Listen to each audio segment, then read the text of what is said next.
So we can see how much it is, um, because a lot of times um, you got to weigh the cost of it, Right, right. versus another. And Woody had a 1 year warranty on it. She I want to say probably so because I said something to her about because she told me it wasn't that old, and that was the first thing I said. I was like, "Oh, well, you got a warranty," and I said to her, I know it was it surprised me when she said it, and I was like, "Really?" Mm, So she must have had a 1 year. yeah. She must have. So I don't know, man. So do you is that something that I should do on my end to see how much that's going to be, or do you have some type of to find out about? Let me see if I could see if because you could they may be refurbished parts, or you could get contact HP and see what they say out on the HP website. Usually, if you go by the like the model number or whatever Right. your serial number, they'll be able to tell you. So need a new motherboard, right? Yeah, that's what I'm thinking. Hardware, yeah. Um, I mean, it could be a bad hard drive, but a bad motherboard will make you mess your hard drive up. It could be both, Um, that's how those Hmm. things go. It's like crazy. See, I don't deal with HP too much. I'm just, Right. um, but they're all about the same. I would assume. Let me see. Control V. Save. Here, put in the stream key. You been out any Just out to like the park, supermarket? supermarket this morning. Got some stuff. The house, the cover was bare, so I jumped out. So I jumped out this morning and did what I had to do to get that going. How you make out? Did you start the project in the back? Not yet. I'm waiting for her to pick a rock out, and then we'll get with the guy. Okay. And And you said you going on the side of the garage door all the way back, right? yeah, yeah. Either we're gonna extend the patio that way, or put some rocks out there or something. Let's see what it's hitting for. And Cool. yeah, so I'm waiting on her because basically what I did, I cashed in my vacation since we ain't going nowhere. Oh, yeah, pretty Yeah, much. yeah. So that's an extra check, Right. extra paycheck. So I'm gonna use that as my thing here. So let me see what's gonna hook me up, Jonathan.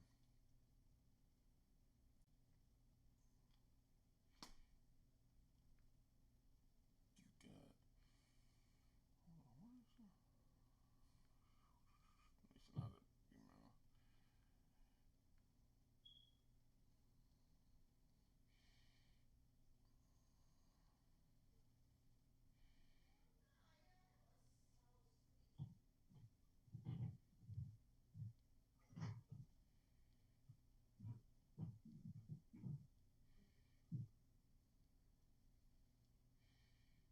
Heard from anybody? Nah, but I sent the text out. I sent the invites. Jonathan told me to email it to Tanisha's address. I did that.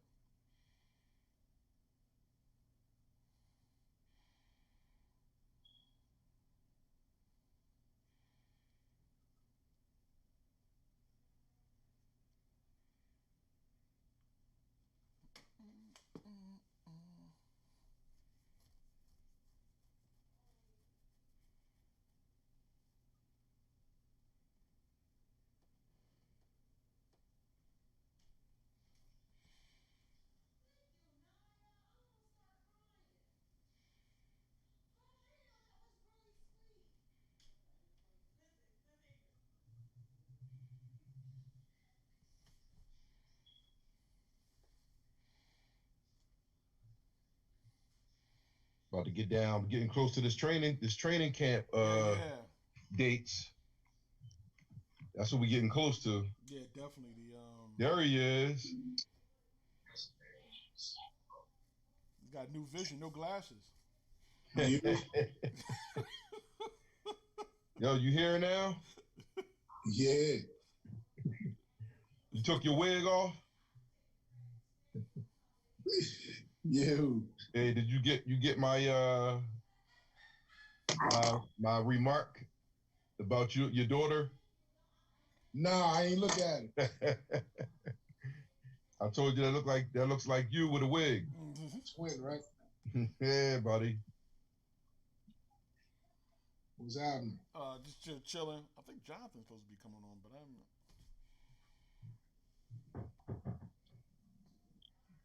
He's supposed to be doing.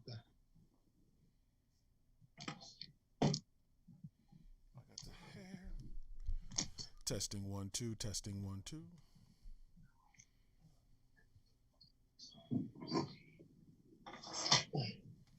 Huh?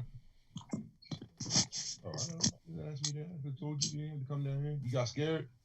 You get scared? No, I was just checking.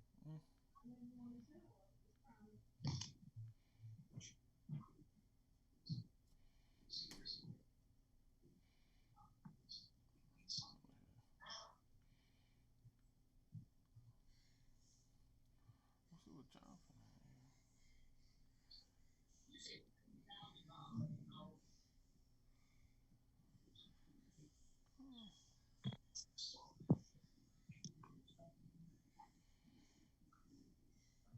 Doug, what's going on your end?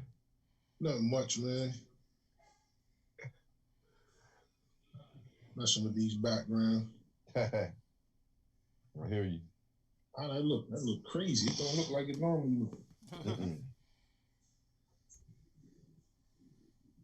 What you want, Doug? I'm on the iPad. Okay. You on iPad?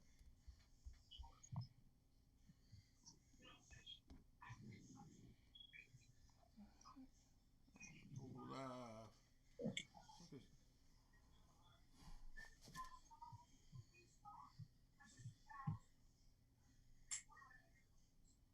What you using, your phone? Nah, I'm on a computer, on a laptop. Okay. Yeah, it seems like the laptop is better suited. Yeah, you get the camera. Yep. Oh, hold up. Let me try this joint. Try this joint. Laptop? Yeah. Yeah. More comfortable, you know? You ain't gotta mess with nothing. Yeah. Pop it on, it's over. I'll change up the screens here and there, you know? Yeah.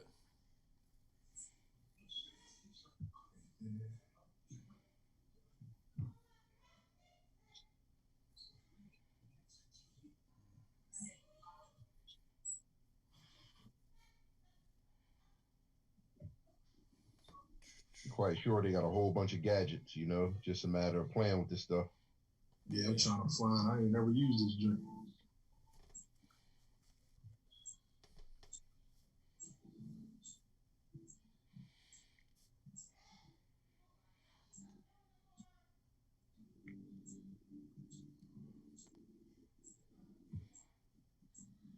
Oh, there you go. Right there.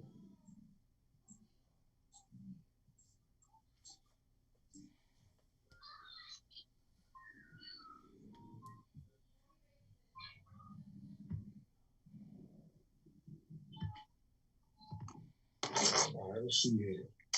Yo, Duke, you went on Yo Cam. I don't know if that's your. Oh, there Yeah, you I'm go. back. Mm-hmm. Let's see something here. Just playing around. 3, 3, 6, 8, 3, 7.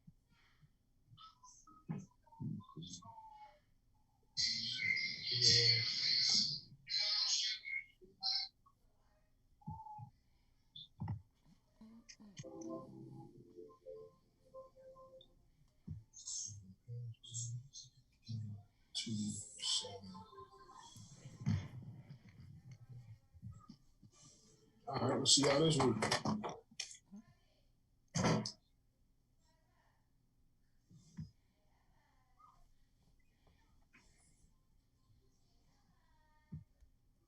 You see me? Yeah, I about to submitted you again.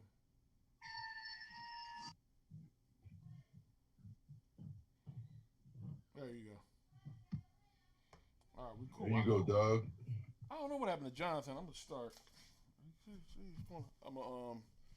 I'm play the intro music and hit the go live. Hold on. Hold up.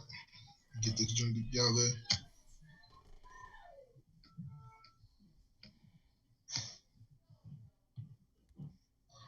Somebody say something. 1 2 1 2 testing 1 2 right, 1 2. I can hear you.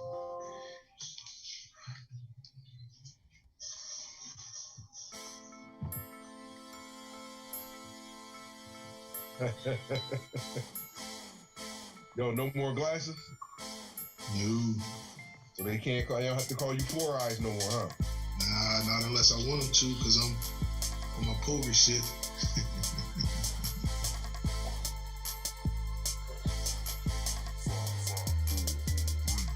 Y'all can hear me good? Yeah. Yeah. Would you switch up to the laptop? Yeah, I'm on the laptop.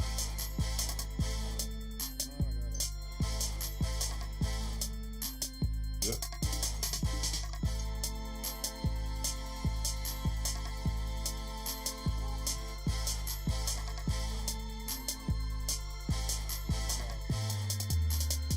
Hold on, Jonathan's coming up. Hold on.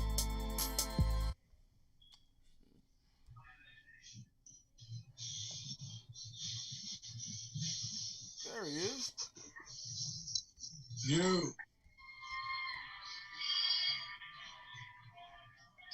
What's happening? What up, Mike? What's happening? What's No burgers today? No burgers today, man. I'm home solo today. I couldn't get no burger.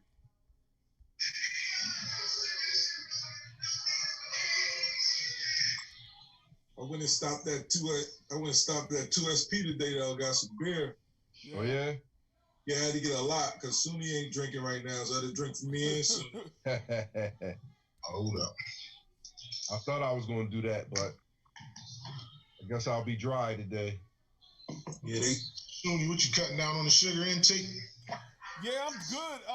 I'm sugar and carbohydrates. But I'm all off this insulin. That was taking my stuff down too low. I've been taking this metmorphin and like 2 tablets a day. But my stuff kind of like fell back to where it was before the whole like kind of the incident. Can't really hear you in the mic. Oh Too good, yeah. son. Hold on, I had my stuff. Can you hear me now? Yeah. Yeah, my stuff fell back to the way it was like before like the incident, my numbers and everything like that. So I'm taking this metmorphin. I'm gonna see my doctor the first of the month. Yeah, you got to move your mic over because when you look straight, it don't get you. Yeah, I gotta do yeah, so when I went to the hospital, my sugar was real high, but it's been down low. They put me on this insulin because I guess my sugar was high, but it was taking me like my blood sugar was like 49 and stuff like that, and it got it below anything below 70 is a problem. So I've been just doing my regular back to the way I was, and everything is cool. So I'm just gonna meet with my doctor and see what he said, and we're gonna keep moving forward that way. But I feel good, like kicked out 3 miles a day on the tread. Hold on, let me see. I got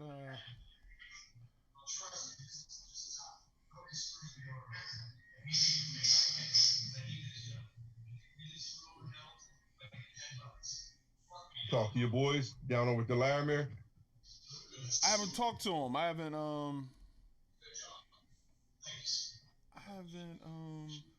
rapped to him in a bit. Hold on, I gotta find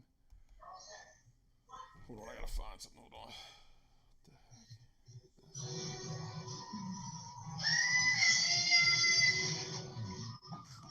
Yeah, they been in there. When I ride by and look down there, I see probably the owners in there. Yeah. Oh, that's the dashboard.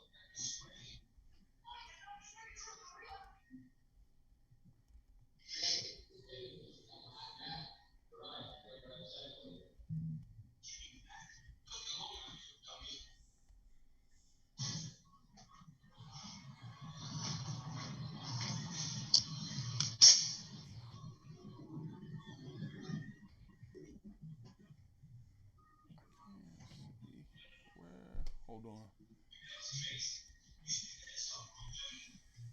Hey, when you get that.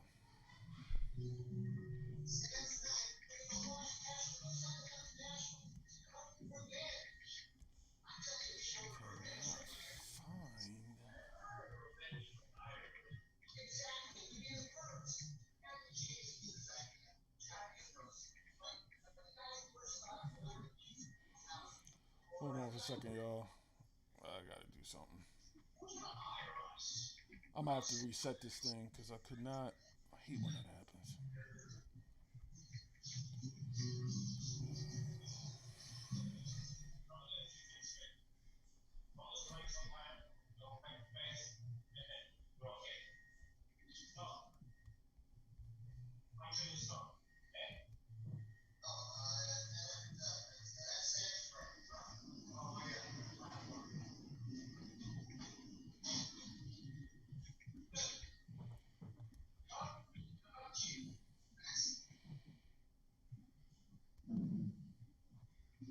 Yeah, we had a lot of comments last week, Doug. So I'm gonna be giving the Facebook stuff. All right.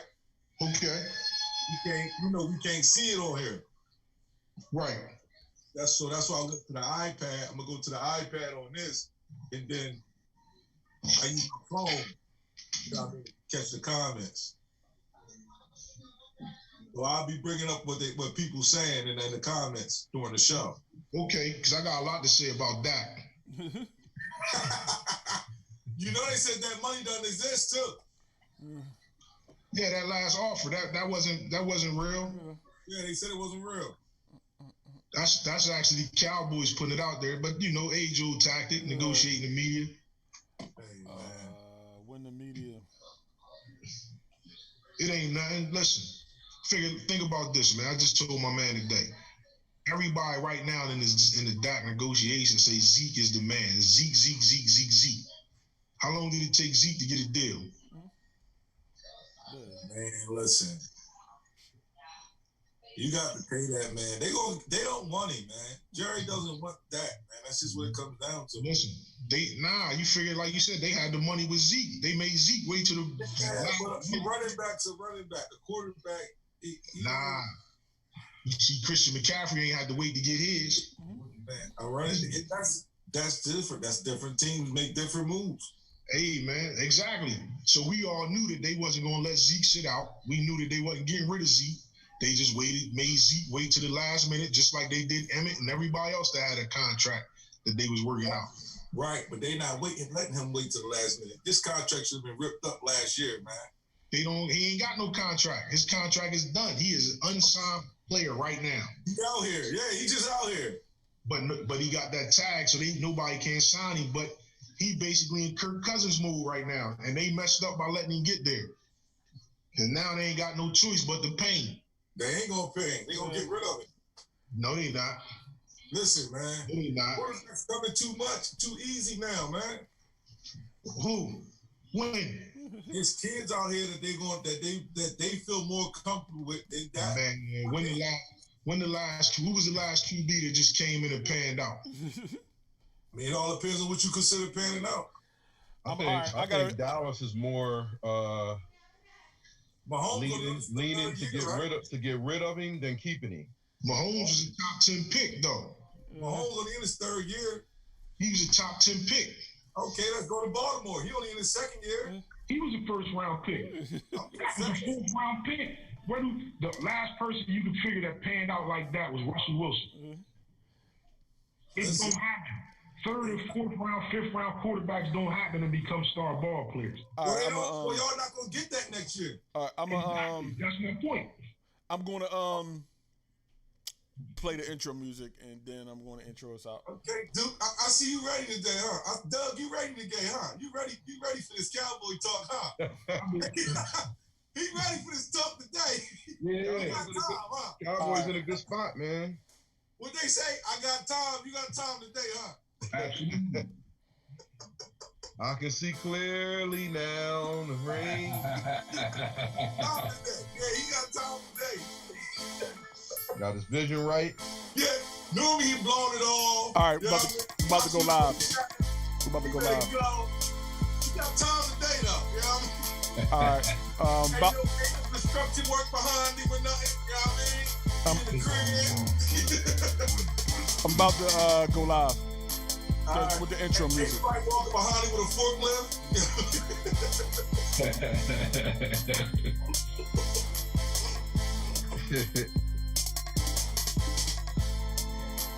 What's that you drinking, John? The end. I just bought a bigger one too, so in case you want to come down, we can knock it out together. I don't know if I want to drink some stuff called the end. Listen. Hey, is that disguised as Wild Irish Rose?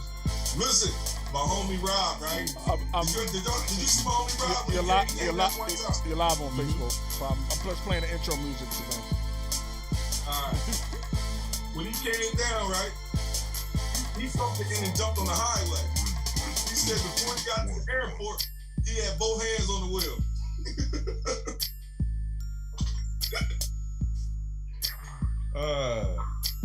Both hands.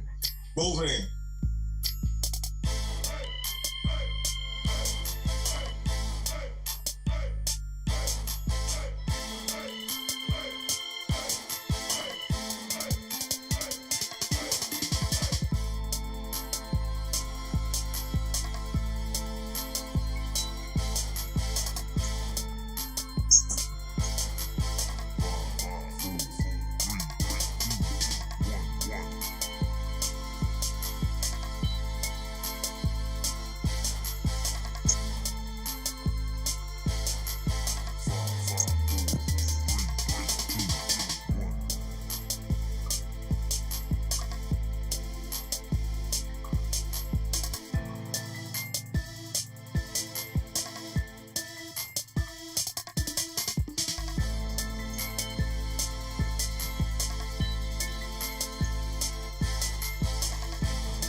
Sports Talk Live for the culture. What's up, fellas?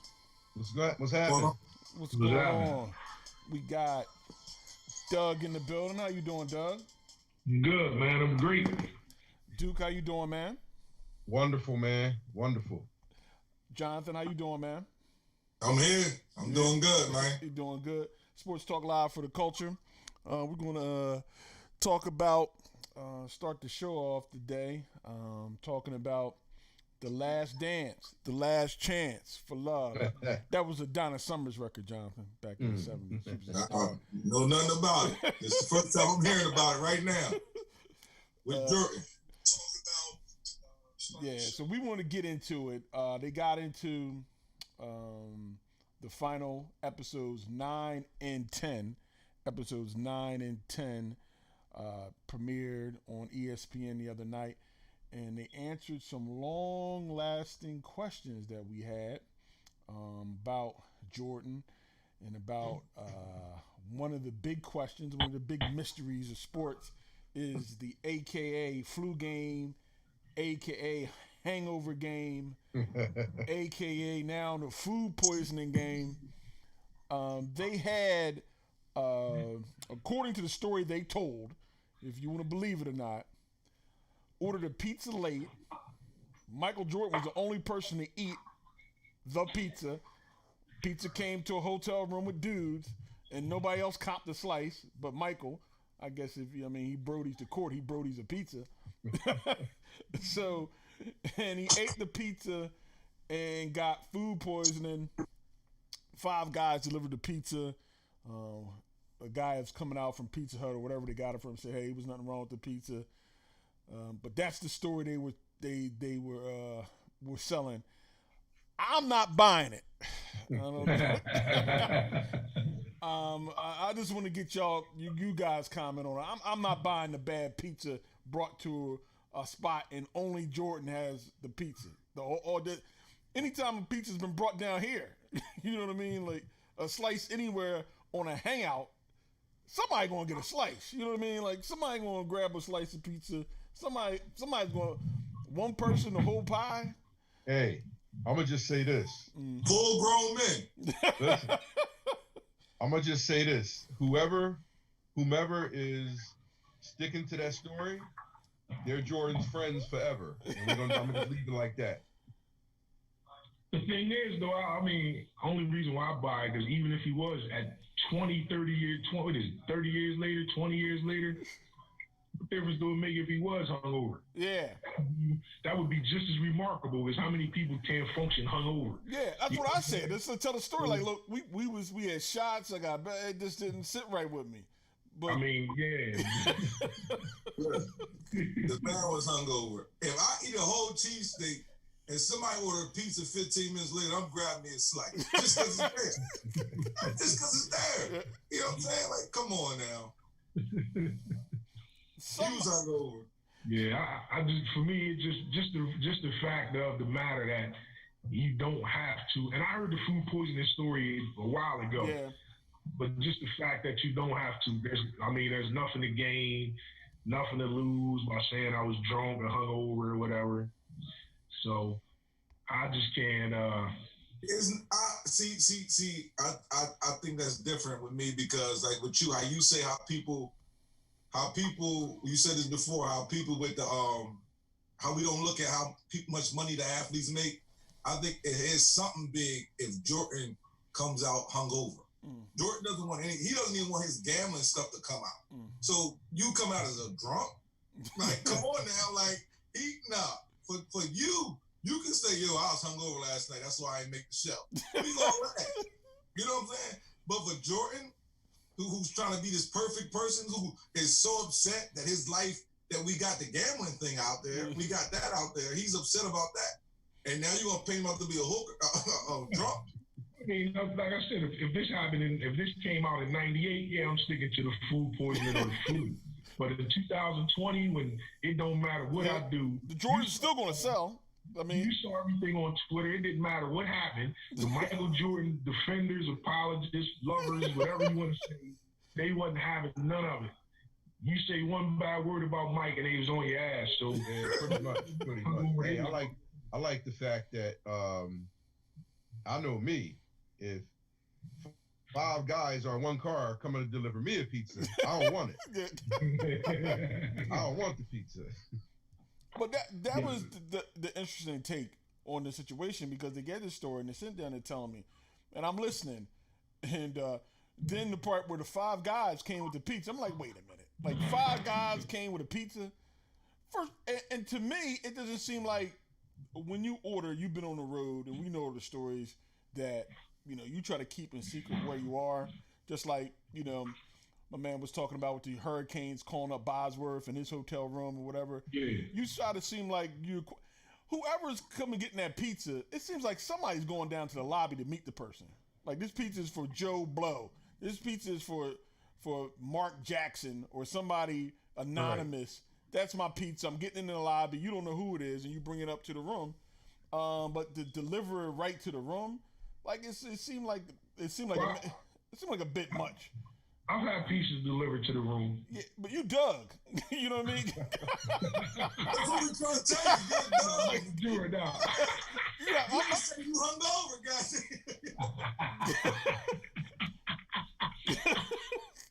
Yeah, we can get a pizza delivered to the room. It's no big deal. We ain't like, it's no big game, whatever. You know. Right. You know, like Muhammad Ali, Boudini Brown was in charge of guarding Muhammad Ali's water bottle at all costs. You have the water bottle, nothing gets near the water bottle, nothing like that. So it just seems like security, you dot your I's, cross your T's, that, you know, maybe it's 1998. This seems laissez-faire that 5 guys show up. And the guy said, I had a bad feeling about it. Well, why didn't you eat the pizza if you had a bad feeling about it? Like, hold on, Mike.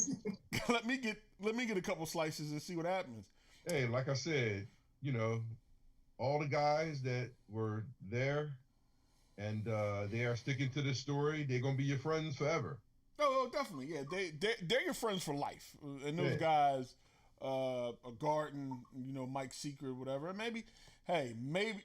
maybe truth is stranger than fiction. He got a bad pizza from Pizza Hut. That's the story, and they sticking to it.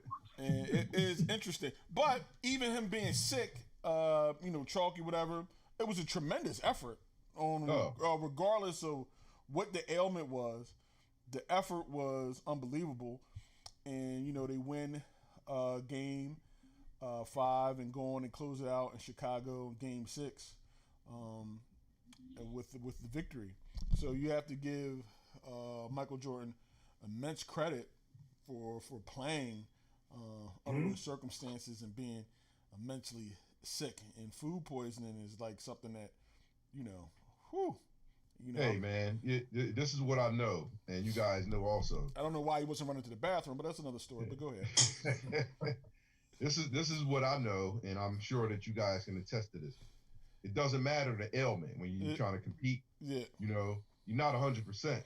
So that foot injury, that stomach bug, or whatever it is everybody can't do it. Right. Some guys have played through the flu. I know I had the flu one time and played. And I'll tell you what, it wasn't nothing nice. Yeah. And it's one of those things where you probably say to yourself, like, you know what? Why am I even out here? What am I doing this for? Because you're not in no shape to do it. But him, he was one of those guys, man. He's one of those guys. The effort was my man Omar. Shout out to Omar. He was saying that just makes it extraordinary playing under those circumstances, the illness. Oh yeah. But like your will, it's like you sometimes it's not the skill of the man, it's the will of the man. I mean, he wanted to win, and not only did he played at a pretty high level. I mean, he played. Yeah. He scored. He did what he needed to do to get them over the hump. So if you're looking at one of the great stories, one of the great performances of clutch performances under the weather, you go with Mike in this one. It was tremendous. He played about 40 minutes, I think he played. Yeah. It was crazy. A lot of minutes, man. A lot of minutes. I applaud I just want to make a mistake. I applaud the effort and give all credit playing under the illness that he played with. I'm just a little weary of how he got ill. that's my thing. How he got there. Once he got there, he played his ass off. Let's not get it twisted. He champion and solidified his GOAT status. And people want to call him the GOAT and everything in the team sport, individual guy. But yeah, so I just say that pizza story was fishy. But one of the things they got to was the next year, the final game. The last shot question that's been going through.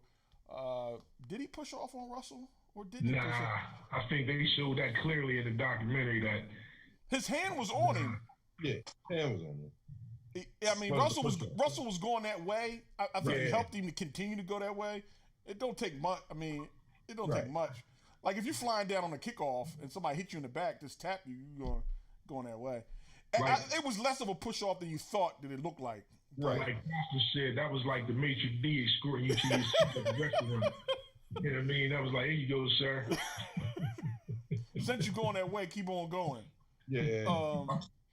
And he comes up, hits the shot, holds it, but the play before that, you get the steal on Karl Malone, down defensively on the other end. But and RIP, shout out to Jerry Sloan, who passed away, dealing with Alzheimer's disease. Great coach. And one of the things I wondered about that series when Scotty's back was acting up, why they didn't make a conscious effort to take the ball out of Jordan's hands? It was like, look, we're going to double, triple anybody but Jordan. All right, whoever out, and Scotty can't do it because Scotty's going back and forth to the locker room. It just wanted to mean like they said, okay, we're going to double team Jordan. I know maybe you don't play that way, but we're going to double, triple. One of these other guys, other than Jordan, and Scotty's off the court or not 100%. That's why I didn't figure out. I figured they would they were, looking back at it and said, "Hell, look, we got to take the ball out of his hands," but they didn't do that. That was interesting to me. I think that's one of those things that where the triangle was such like an ingenious type of offense because it didn't allow for you to just trap this one guy because it was always movement. They didn't have that typical point guard in that one spot. They didn't have the two guard running off screens and it was just constant movement. So I think that was kind of the genius of the triangle, that because it was constant movement, then it gave guys like Steve Kerr or Bushler or Wellington, dudes that couldn't get open and get their own shots. They got them their open spots on the floor where they could. So probably had they tried to do that to Jordan, he probably had something crazy like, if them guys are hitting shots, 15 assists. I would have found out if those guys can hit shots. I know he can hit shots. Yeah, pretty much. I'm gonna find. Look. If Kerr drops 28 on me, tip your hat and welcome to the championship. You know what I mean? God bless you. Yeah. But the GOAT, I'm not gonna give him the opportunity. We got some shout outs soon. Oh, shout him out. Mr. Greg Harris. West Virginia State teammate Casey Johnson, Haroon King Jamal, Heem, Mr. Byron Moore, Jules Kuzak, Mr. Robert Green, David Harper, Coach Roger Laysath, 1979 Cheney University national champions, player as well as coach at Gloucester County College national champs. What's up, Coach? Thanks for joining. Well, definitely, thanks for joining in, and thanks for taking the opportunity. Sports Talk Live for the culture. Yeah, I just thought that the tactically. Go ahead. Omar said he did with Jordan in nightclubs, and he said he wouldn't. What he saying? Said he wouldn't drink. He wouldn't drink inside the nightclub, but he said he was dating the owner's daughter. He said that's all facts. He said that was in Philly. Yeah, it's Philly. Hey, it's Philly. You can find a lot of facts when it comes to females. But you gotta maintain that sneaker selling persona. Like you don't want to, be out there like that. And I think that's the whole part. Because it was a drink that came out that they said, man, social media was out crazy. It was Jordan and Bird together, and Bird had a beer or something in his hand, and Jordan was sitting like on the floor. He looked wasted, and they said they better be glad social media wasn't out. Well, I mean, those guys partied back in the day. It was no doubt that the guys partied and enjoyed themselves and had a good time. It just was the best kept secret that the news guys back in and said, look, what I do. If you want that scoop and want the stories, you just keep what I do privately private. It wasn't that situation that you have now. Back even the 90s Cowboys had nothing on the 70s Cowboys. But back in the day, you just kept it quiet. Like that was the status quo. You talk about because you were the back then, man. It was codes back then. You were paid to cover the team. Yeah. On the field. Yeah. You know what I'm saying? Or contractually or something like that. But their life, where they go home to, who they go home to, what they do at home. Or who they go to before they go home. All those kind of stuff wasn't, I guess, as much now. It's more sensational. Like it's 24/7 media. It's 24/7 social media. And everybody's looking to be first. Everybody's not looking to be right or correct, but they're looking to get a story out there, very quickly and try to definitely have their name associated with the scoop that you have going on. And that's the tough part. And I think that's the difference. I think those guys benefited from that part where you have the media and everybody just saying, hey, we're going to protect you guys, moving forward. You don't have to worry about any of those other things going on. But we're going to definitely protect you guys and make sure you guys are okay, and all your secrets aren't going to get out there. That's definitely how it was back in the day, and you can't blame them. I mean, that's how people made their living. So they weren't going to go out there and they weren't going to go out there and just mess up their living by dropping a dime on somebody. Then you're not involved in the clique anymore. You're not gonna get the scoops, or or somebody probably just won't even talk to you in the locker room. You know what I mean? You definitely be out there like, no, you're not gonna get any convo because you told about such and such, and that wasn't supposed to be said. And that just makes it more difficult when you're trying to cover a team. Like I say all the time, when we watch sports in a different era, you probably had to watch what you say out your mouth because it was going to be some confrontation going on back then. It wasn't, you just can't say things and just let them go in the wind. Yeah. Because somebody's going to be like, oh, you the reporter that said what? You're the player that said what? Okay, well, after this game, I'm going to meet you in the hallway. That's what type of error it was then. We can't deny that. So last I checked, that style might make somebody be quiet. Yeah. If you feel that you're gonna be getting confronted and it was a couple rumbles here and there, you might stop what you're doing. And the thing is, now they don't care because those guys have become celebrities. You know what I'm saying? Yeah. Right. I don't care if you're mad at me. I'm a celebrity. Yeah. I'm on ESPN now. I'm no longer just a beat writer. You know what I'm saying? I'm an inside source, so I can go on TV and say whatever I want to say, and ain't nothing you can do about it. Yeah, and the more sensational it is, the more ratings I get, the better it is. And if we get into a beef, that's even better. It's even more salacious, or even salacious, back and forth. That just pumps me up like I'm valid, Right, exactly. So it's just different, and it got to the point where people just take outrageous points just to take outrageous points. The whole Skip Bayless, LeBron go for 43, 23, 15, and 10. Well, that was his fault they lost. Like, what are you talking about? You know what I mean?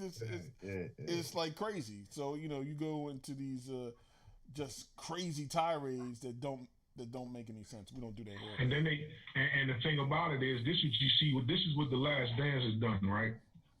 So all of us was there, except for maybe Jonathan. You might have come in on the tail end of it or whatever. But my bad, Jonathan. My fault. Sorry.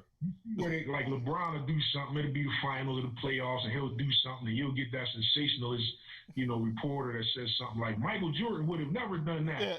Then we watch The Last Dance and see plenty of times that Mike missed the last shot, passed the last shot, turned the ball over in the clutch. Yeah. You know what I mean? Got beat, something like that. But, that never happened because, social media wasn't around, so that never happened.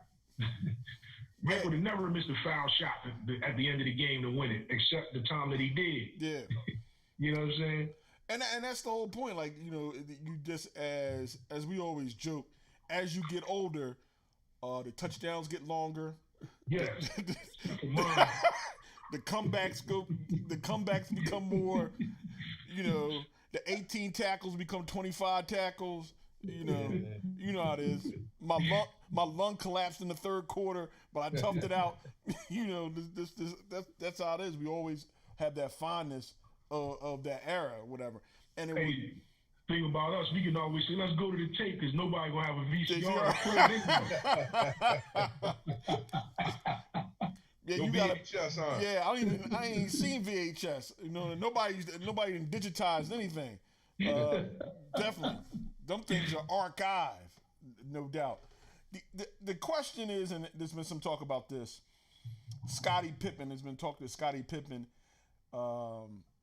Is not happy with the way he was portrayed in The Last Dance. I don't know what he's actually upset about, but I guess he felt that he was slighted in some type of way by The Last Dance. What do you guys think?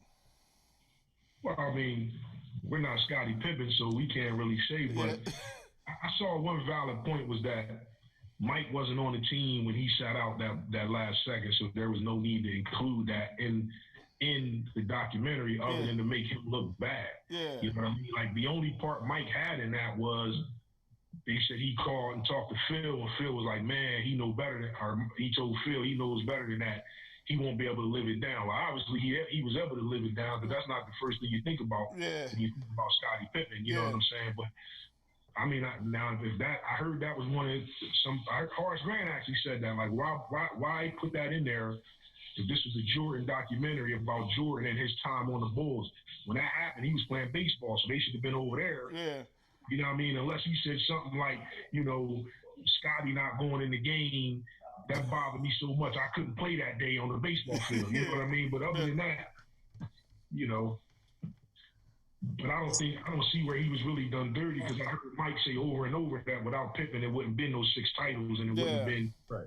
My thing is with the whole thing is, I think because you guys, like, we all know, like, we can agree that some guys that we play sports with, there are a lot of things that can be said about them. Mm-hmm. They've been labeled corny. They've been labeled they can't dress. There's a lot of things you can say negative about them, right? But when it's time to play, the game, whether it's football and basketball, if you can count on them, then nobody cares, right? Because that's what you always go back to. You'd be like, man, listen, this guy was a jerk off. This guy, he just was crazy. But you telling me everything about him off the court. While on the court, all he is great production, and you always won. Mm. So that's where I am with the Scottie Pippen thing. It's like, okay, well, guess what? Maybe he might have cried off the court. Maybe he didn't do this. Maybe he didn't do that. Maybe you didn't like the way he dressed. Maybe you didn't like the way he drank a beer. I don't know what it is, but what I know is you got one of the most versatile players that ever played the game. Mm. So that's where I leave it, because we all play sports. We can nitpick a guy that was on our team that is probably not a well-liked guy. Right. But you can count on him. So guess what outweighs that? The wins that you had. Yeah. So I kind of brush everything to the side. Now, I don't know if I'm going to hang with Scotty. I don't know if we're going to, double date. And I don't know anything about any of that. But when it's time to play the game, I know I can count on you. And I think that's what counts more than anything.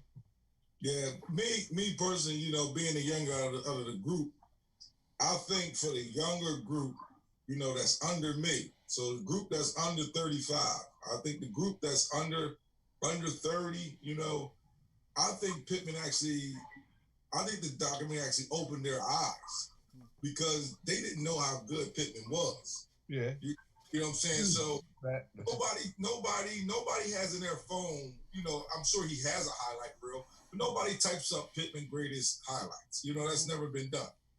So for the group that's under me, the group that's under 30, that's 30 and under, maybe even 32, I was in the sport. So maybe even my age, 35, I was in the sport young. So the group that's 35 and under, I think Pittman really opened their eyes, and they got to really see, Pittman. And now they understand why when people say Jordan had Pittman, because I remember people saying Jordan had Pittman and people saying Pittman, he shouldn't be 50 greatest. Well, it was a time where they thought Jordan and Pittman was the best 2 players in the NBA, hands down, with all the players that was in the NBA. It was a time where they thought Jordan and Pittman were the best 2. Well, I'm going to put it this way. You're just not going to, this is how special he was. You're just not going to go and just take another player and plug that player in and think you're just going to just click with Mike and just go. It's not that easy. It's not that easy. They thought they could trade T-Mac for Pittman. They thought that they could do that. That's the fact that I tell people this, like, a lot of times, if you look at, this is how you can tell the importance of certain players. When you pull out the categories and the stat sheet, and my name is in all of them, how you going to deny that? Yeah. How you going to deny every category I'm in, and I'm in them top 5? and I'm 1 or 2. Yeah. On the team, I'm 1 or 2. Yeah. You know? But here's the thing, though. I think why we get that way is because we look for one category, maybe 2, and that's points and rebounds.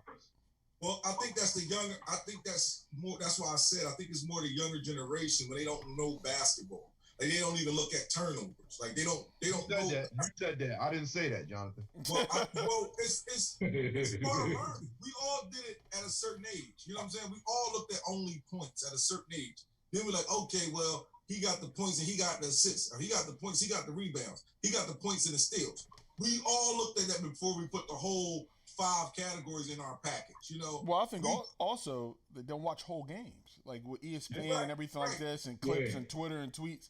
I grew up watching the whole basketball game. You get the whole concept. And we put the highlights third, you know, but we watched the whole game. Yeah. But it took us all about 30 to really look at field goal percentage. You know what I'm saying? So to really put look at his field goal percentage. Like nobody brings none of that stuff up. Nobody sees how efficient these people is. Like we don't put that in the debates. You know, we just put how much points he had. Boy, he shot 40 shots. He should have had 80. He came away with 55. He should have had 80. Yeah, the one thing they didn't talk about a lot of times in those championship games, Jordan would take a lot of shots.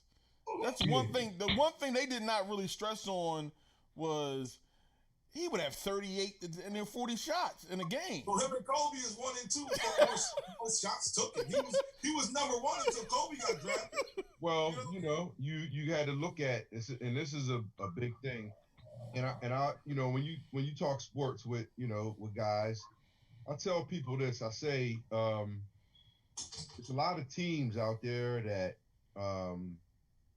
you have guys on that team, particularly the 2 guard.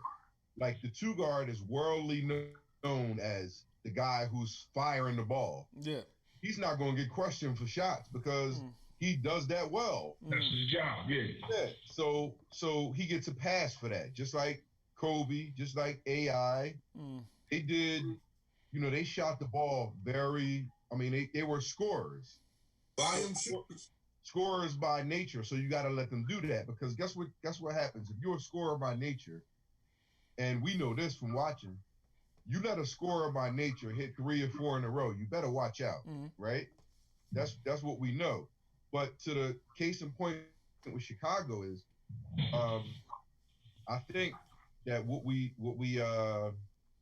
miss is the fact that the Bulls, they did not have a lot of one-on-one players, right?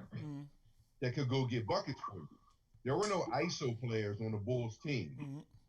So the triangle, which I think was probably just as equal as important as Jordan was to the Bulls, like that able guys that could not score on ISO plays, it allowed them to be in the offense, right? To be able to get that 15-footer, right? They got the best out of you. And leave the rest up to Mike.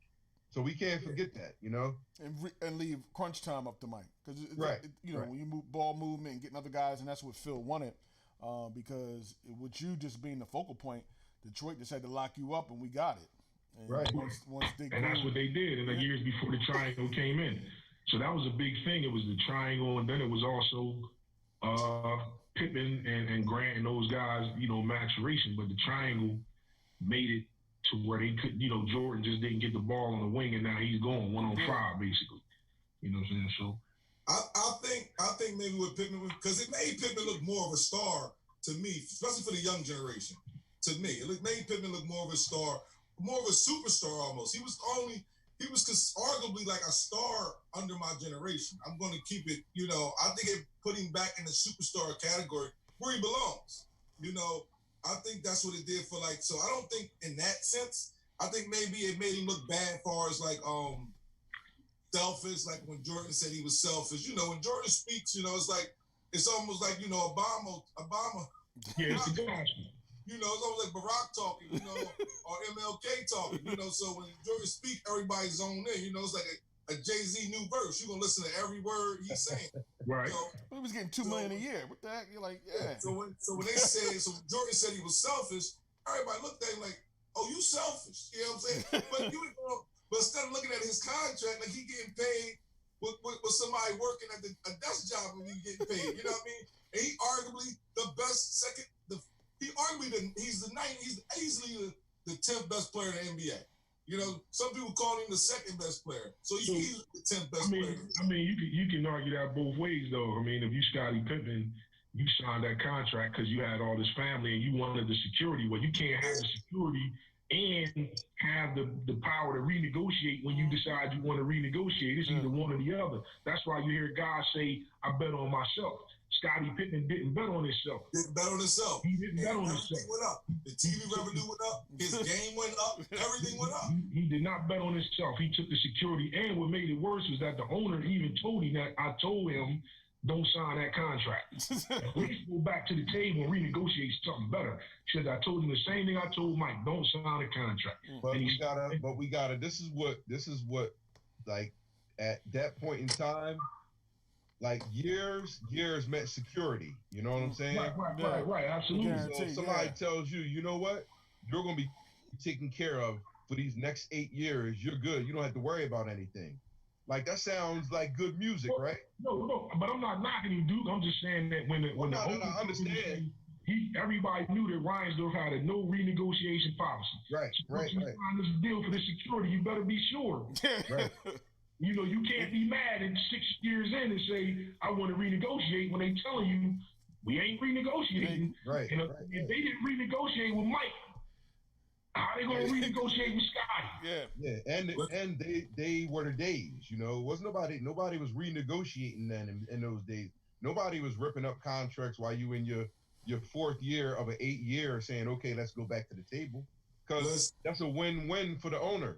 You know, if Scottie doesn't sign that deal, we don't have a last dance.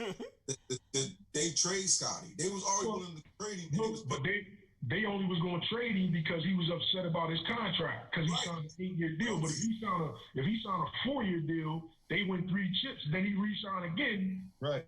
They don't have the money to bring Rodman in. They don't have this money to bring these players in. Well, they didn't have a cap back then. Sunni was good. I mean, they're going to bring in the win. Because winning, once you win, people are looking for you to they don't have the money to bring in the people they brought in. They don't I ain't hear about the salary cap till in the 2000s. Yeah. The salary cap in the NBA ever. That's when you got to hit the basketball. That's another level of basketball. No, sir. You figured existed. That's just another level. That's just like the rebounds and the steals. There was no cap back then. The salary cap didn't come in football till like 93. Yeah. So I can't imagine back in '88 when Scottie Pippen signed that deal, they had a salary cap. You understand what I'm saying? It was. I think this guy is worth this back then. He could have signed. And if this guy signs on a dotted line, that's it. I'm not ripping it up. That's what it was back then. What Magic signed like a 10-year, $120 million deal? Yeah. When they already had Kareem and Worthy and all them other dudes under contract, it wasn't no salary cap. That joke he just took 8 years. He took the security, and then he didn't bet on himself. He basically didn't bet on himself. Hey, time out. Sunni, you want extra large crabs or extra? I don't know why. Elena's on the line. She's at the place right now. Yeah, you're supposed to catch that. Yeah. She said, "What do you want?" Yeah, I don't understand what you need to body large. Extra large.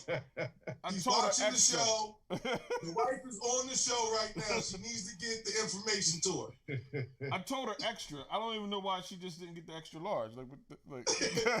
Why would you give me the option of large or extra large? You know, like, do you want $10 or $20? Like, why would you? Yeah, and I'm paying for it. I already sent her the money. So what why would you ask me, do I want $10 or $20? Like, you know? Yeah, that's great. Hey, we got some shout-outs, man. Oh, shout them out. Terrence Dub Webster, what's up, brother? West Virginia State alum. Mark Phillips, Camden High School athletic director. We'll be getting him on the show. Oh, definitely. As soon as this madness. Yeah, COVID. As soon as we get over this madness. Mr. Hakeem Chandler, Rap Curry. Oh, Rap Curry. Rap, what's up, Rap? Gotta get you back on. Teacher Ali, what's happening? Ms. Kamaria Higgs, Mr. Rob Ateen, high school rival. How you doing, brother? Relena, the wife. How you doing? She's in the building. Miss Amy Haber. Mr. Wesley Dotson. What's up, brother? I gotta get up with you soon. And Miss Ivy Foster May. We need to get her on the show too, man. Oh, definitely. High school, we attended high school together. Track athlete. Okay, definitely. Mississippi State University. Oh, Mississippi We're gonna State. get you down Bulldog. Track. Well, definitely. Get her on. Definitely we can talk about that track life. The other question, if they stayed together, could they have gotten 7? Yes. Of course. No. They got 8. And it's Hold on. If they stay together and there's no lockout, no, even if it's a lockout, because think about this. No, if they stay together and it is a lockout, they get Yes. Because normally they go into June, they get 3 months off. They go back into camp in September. Yeah. But because the lockout, the season don't start till December, so they get extra months off to rest their body. Yeah, and you darn right, they go on 50-game season. Yes. Nobody, they could be the young Duncan and the old David Robinson. But if there's no lockout, and they play Shaq and Kobe get to touch that torch, he get to get it passed to him formally, he gonna take that torch. He gonna snap it right out of your hand. But they wasn't in the finals, so why are we talking about them? Yeah. If there's no lockout, we're in the finals, man. At what age? At what age? How old was Kobe? 22. 29. We're not doing that. No, he's been like 20. Oh, we definitely not getting chipped then. What year was the lockout? 99. The year after. 99. He's 21. He came getting the chip at in 21. 96. It's Shaq, too. Don't forget Shaq. You don't know how to play ball. He don't even know how to play ball yet. Yeah. You know that same Kobe put up 20 something on. They didn't even beat the Spurs. They didn't even make it to the finals. If there's no lockout, Shaq stays in shape. Are you listening?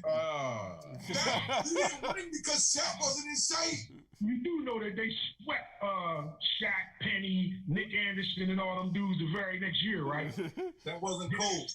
Horace Green. You do know they swept them cats, right? Is any of them considered top 10? Shaq and them couldn't get past Utah. Utah swept They them. couldn't get by Utah and the Spurs. Listen, if Shaq's in shape, do you know we won 3 straight after that? After that season, we won 3 straight. Are you aware of that? What that got to do with the season before? What that got to do with the season after? We're saying Jordan's going to get there the season after. You I know, would we won say 3 straight after that lockout season. Dude, they didn't even get challenged that year, man. Yeah. You know, They we didn't won even 3 get straight. challenged in 98. If Shaq if it's no lockout season, Shaq plays in the season to get in shape. The season gets Shaq in shape. If Shaq goes into that full season, he couldn't get his shape in 50 games. nah. I'm bringing Nate in. Nah. Hey man, you heard what Kobe said? If the man got in shape, we would have won 10 chips. Who is this? Whoa, I see something happening on the screen. I don't recognize that name, though. I don't know that name. Who that? What's going on? Somebody just messed my screen all up. Hey, what's this? My dimensions just changed on my jaw, man. Who that coming through? That's the mystery man. You might not be able to approve that guy. I haven't seen this guy in a while. But There we go. I was muted, man. Y'all can hear me? I can hear you. We can't see you. Approve that guy, man. Who is this? Who that guy? You behind the dark curtain? What you brought a new guy in? Somebody new to the show? Yeah, his name is Uncle Nearest. Yo, Nate, you know, video man, where you at? You at you indisposed? Where you at? He keep hitting mute or you hitting mute? I'm not muting. He hit mute. You gotta accept it. You gotta accept the video on your side, Nate. Yo, see what happens when you disappear? Yeah, I'm man. not operating no more.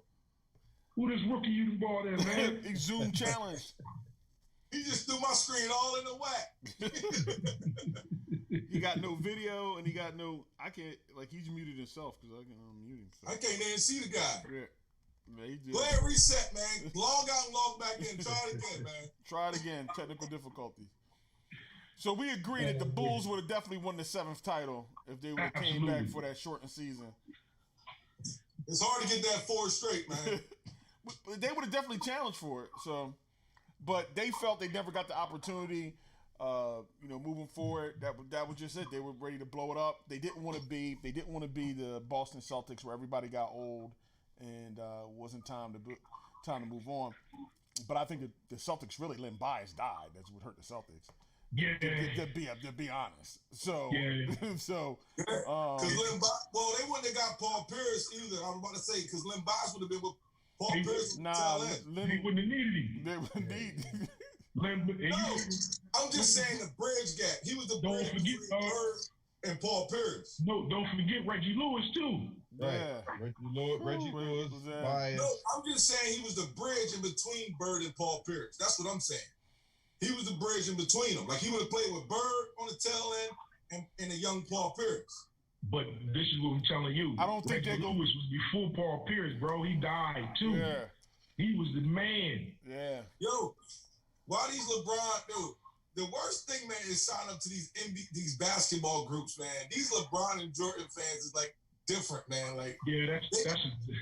Look, I just seen something today. They said, yeah, the NBA killed Len Bias to protect Jordan's career. I said, what the? So this is what when you make statements like that has nothing to do with my era. That's your era.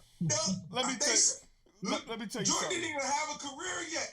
Legacy. They called it. They didn't even call it career. They called it legacy. It was 84. First of all, it was 84, and if the league did anything, Boston did real well, and the Sixers was right there too. So anything was continuing because in '84 that draft, and they would have. Yeah. We should have took the kid 43. His name escapes me at the time, who went to Cleveland, Brad Daugherty. Yeah, we didn't do that, and they would have had Len Bias, and the beat goes on. And like you said, Boston was just coming off a chip when they got Len Bias, wasn't they? They had lost. It was like that was the '84 draft. So they were. No, there we go. Oh, there he is, Nate. You don't sound on nothing at first. Back in. What's up, gunplay? We got gunplay in here. Who that? Who is that? That is Nate. Man. Yo, turn your phone, man. Turn your phone. For what? Like this? Full screen, man. There you go. Screen a little bigger, man. There you go. That's Nate Mason. He's a contributor to the show. He's been on hiatus for a little bit. You've been out there selling that water.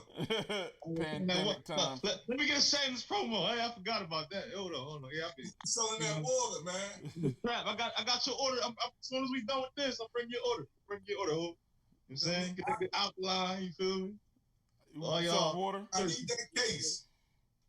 Yeah, I got a case for John that I'm about to drop off as soon as we and what's special about this water?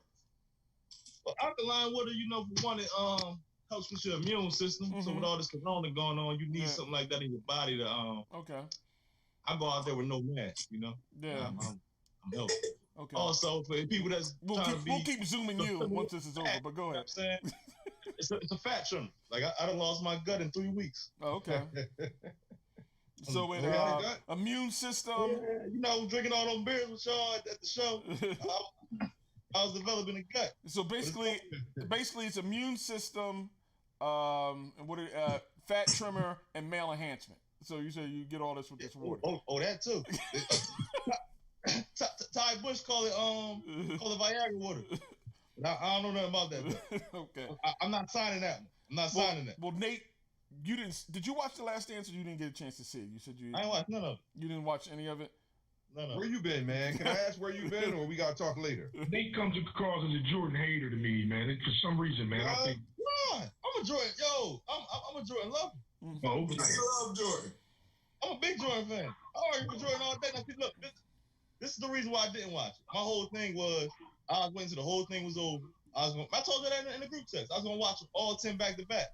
Okay. But then, life happened. I had this crazy work schedule at the floor, but I still haven't had a chance to sit down. I'll probably do it tomorrow. All right, check it out. Let us know. One thing before we move on the Jordan thing. Watching this, do you think this will inspire some players to hone their game like Jordan, like Ben Simmons get a jump shot? Do you think this will help people look at his focus, the edge he played with, and the work and time he put in to be a champion? and how he held people. Or these guys got too much money now and let's just forget about it. I'm a celebrity. Reason being is because if it's in you, it's in you. Yeah. Like if you play basketball, you already knew the craft, the way Jordan approached the game. That's why Kobe approached the game the same way. So you know the way Kobe. You don't need a documentary to know the way Kobe approached the game. But you kind of see it though. You hear about it. You weren't there, but now you kind of.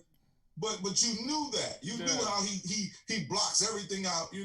They got a video of him talking to Jordan, and he's just listening. The student is really just listening. It's a lot of times where we'll ask somebody for information, and you'll see the person you give information, he talking to you, and you supposed to give him the information. Instead of him obtaining it and taking it in, he talking to you, telling you what's better. What you asking me, I done it. I done what you trying to do, young man. But if it's not in you, it's not in you. It's just right. J.R. Smith. J.R. Smith was an awesome talent. He could jump out the gym, shoot from anywhere, but it just wasn't in him to be great. It was in him to be a star some years, a regular role player other years. It just wasn't in him to be great. Moving forward. So we'll definitely see the next documentary will be a 9-part documentary on Tom Brady called The Man in the Arena. Flagate? So this will be real interesting because it's got a lot of things in there that people are interested to see about videotaping signals. When that's supposed to be coming out? Deflategate. Not sure on the timetable. Next year. 2021. But it's called. Why still playing? The Man in the Arena. Yeah, it's going to come out. I mean, might be it right here. He's going to make this last run with the Bucks. Definitely. But that being said, any other stories you would want to see a documentary on? You could do a 10 on? Anything relevant cross your guys' mind that you would like to see? I would have to go with, and this is it can't, obviously it probably can't be done because the person is no longer with us, and that's Muhammad Ali. Mm-hmm. If we were able to go from the time where, because I know obviously we had the movie, but to sit and get some information up close from certain people that obviously lived it, I think that's all-time classic right there. Oh yeah. Mm-hmm. I would want to see maybe a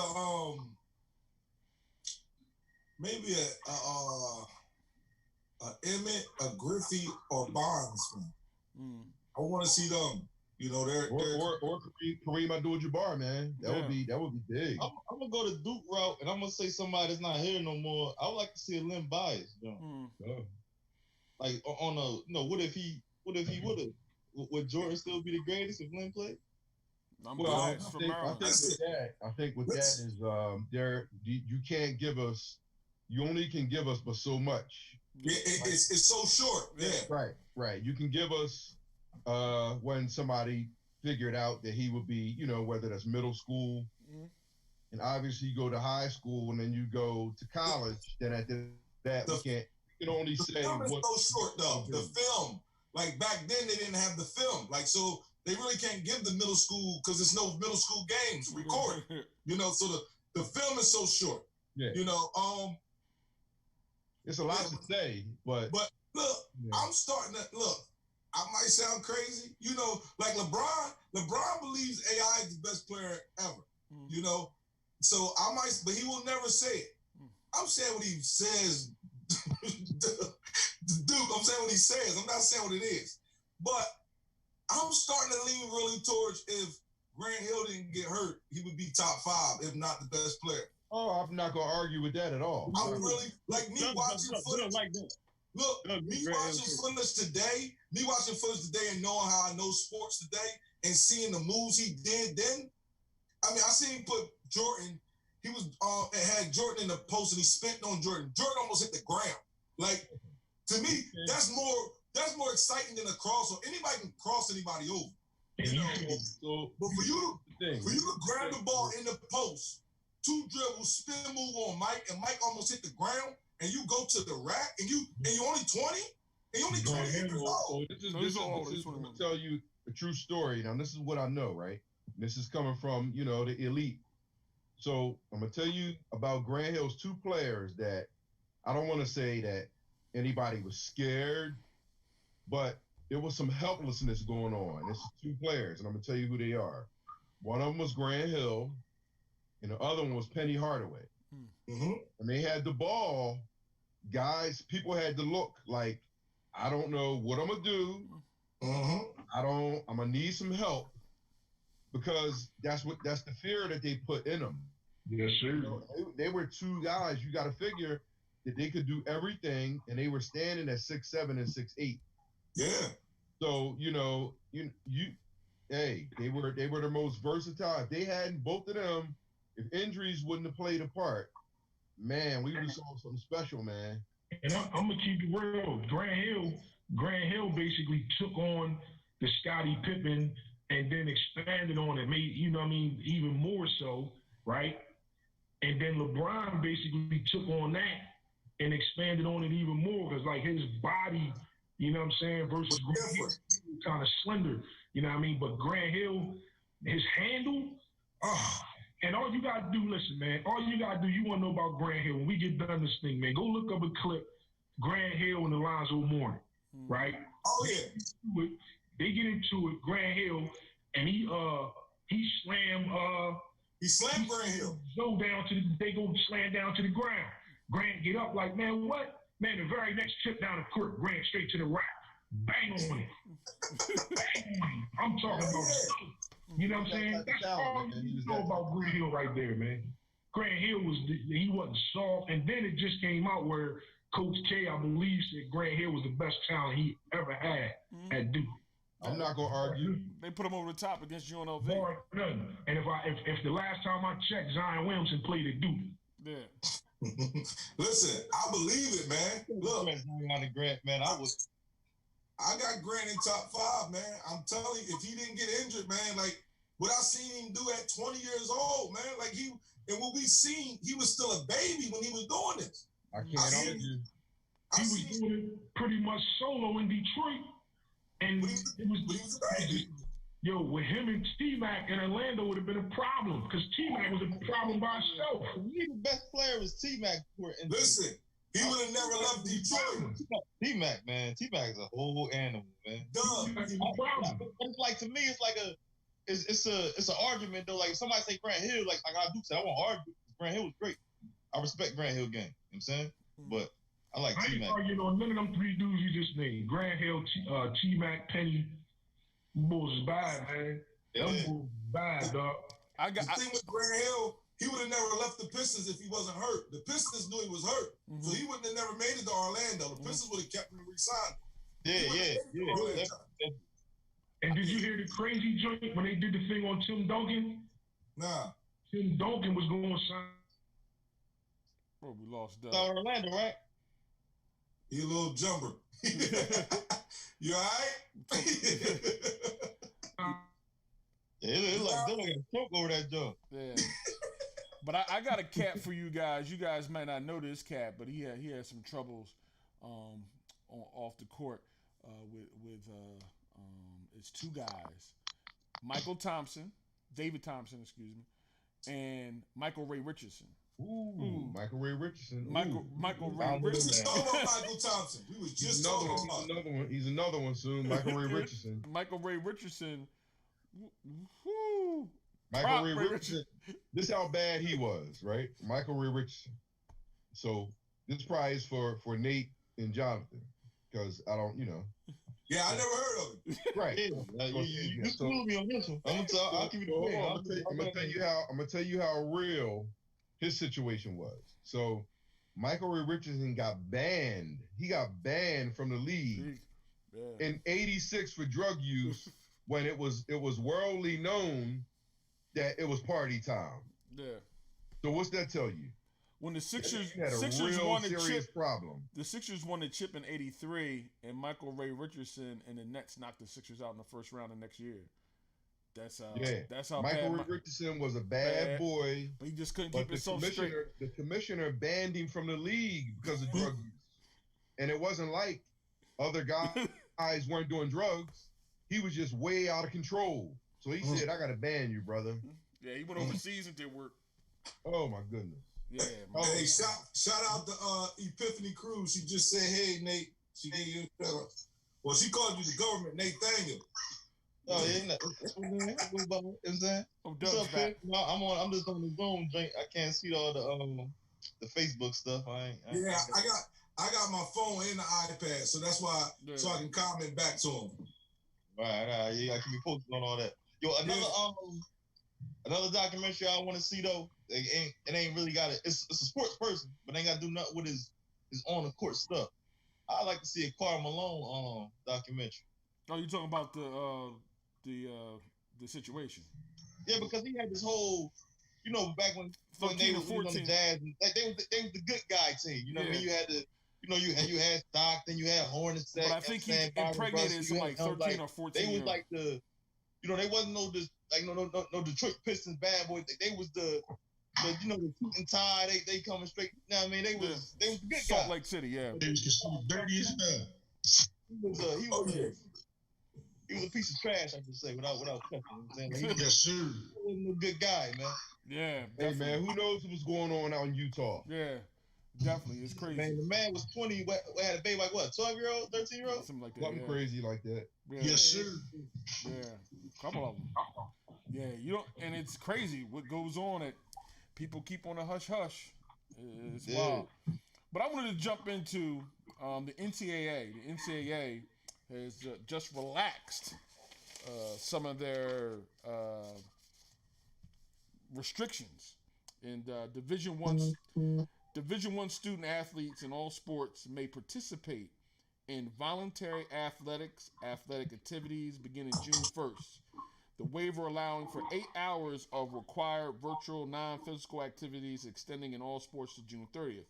Required athletics activities will be prohibited for Division I basketball and both football bowl subdivision and football championship subdivision student athletes through June 30th. Schools are expected to make decisions based on health, safety, and well-being of their student athletes and in compliance with local, state, and federal laws. So they're trying to get some things started here. It's a lot of money at stake. Let's keep it 100. Oh, yeah. Let's keep it a bean. You think so? Well, there's two things. There's these schools who charge $70,000 a year for tuition, and they're not going to pay that for Zoom teaching. You know what I mean? For being at home. They want to get their students back on campus because, hey, I'm giving you $70,000 a year, not for for video conferencing, technology. Hey, I want the whole experience. I want the whole experience. So you really can't have a college season without college people on campus. If it's unsafe for kids to come back to school, how can you justify playing games, with student athletes? Hey, I'm paying for the whole experience. I just can't pay for a computer at home. Yeah, so it's going to be interesting to see how the NCAA tries to negotiate. What I don't like about that is, voluntary and this, that, and the third is now that allows for the coaches that allows for it to be voluntarily, mandatory. Voluntary, exactly. You know what I'm saying? The old Buddy Ryan thing. Yeah, it's voluntary, but come. Right. Yeah, it's gonna be interesting. That's what I don't like about that. It's definitely gonna be interesting to see how they move forward with this, because they definitely want to have some type of season. They definitely want to generate revenue, and you can't have that, without the students. So they're going to try to get these students back on campus, and they're going to try to justify with the students on campus, justifying having these athletics to run these programs. It's a lot of money at stake, and they just canceled March Madness, so they're looking to definitely not cancel more things is moving forward. Definitely. NFL, the talk, and I know they're moving along. Schedules have come out. Haven't talked. The only thing that I've heard discussed briefly is they talked about if the NFL has games without fans, that it would be a $5.5 billion loss in revenue. So basically, you get the fans in. Yeah, so it's going to be. So before they lose that, are you saying that you got to get your corona test before you check in the stadium? It's going to be interesting to see because $5.5 billion is a lot of money. And then who's going to, where they're going to make that up at? Where they're going to try to make that up at? Moving forward, it'll be very, very difficult. But you get a positive, you get a corona test, and that means you can come in. It'll be interesting. You have to have your corona status to get into the stadium, but you're in such a tight area. I guess people will go. I don't know if the ticket prices would drop or how they would, mandate that, or how they would work with who can come in and who can't, and is it still state and federal laws that may be restrictions in place? But it's gonna be interesting to see how the NFL maneuvers, moving forward with that type of scenario. And where is that going to make the salary cap a little different? It'll be interesting to see. Are they going to try to make it, the players, to come out the players' pocket? We saw in baseball those talks, but it'll be interesting. Talking about money talks, and here's the topic. I'll let Doug speak on that. Dak Prescott, his contract. That they've been talking about, it's been discussed. There's been rumors on what's been offered, what has not offered. Moving forward, people said he should give a hometown discount. Dak's not giving a hometown discount. Nobody's giving a discount on anything. Did you give a discount to Cooper? Did you give a discount to Elliott? There's nobody's giving a discount. These guys make too much money to ask for a discount. You billionaires, times over, So why should somebody give you a discount? The Dak contract going back and forth. It's a lot of drama. Jerry likes that. He likes to be in the headlines. So we'll get to that piece. But Doug, what's your thoughts, you Cowboys Nation, on this whole Dak scenario? So, my thoughts, I got two separate thoughts, right? Me as a Cowboys fan understands that, you don't want to bang out the salary cap. You want to be able to get as much, hoard as much talent as you can. Yeah. Okay, but then me as a realist, as a man, as a person of business knows better. You know what I mean? It's not Dak Prescott's job to manage the salary cap. Nope. You know what I'm saying? It's the front office's job. So you need to go out and replenish the roster with some decent draft picks. If we got 7 draft picks, we need to be keeping 5 of those draft picks. We don't need to draft 7 players and only 2 of them stick around. That means our front office, our scouts are piss poor. Number 2, with Dak Prescott, I find this funny, man, that nobody had none of this energy when Jimmy Garoppolo played 4 games for the Patriots, I think 7 total, and became the highest paid quarterback in the NFL. Yeah.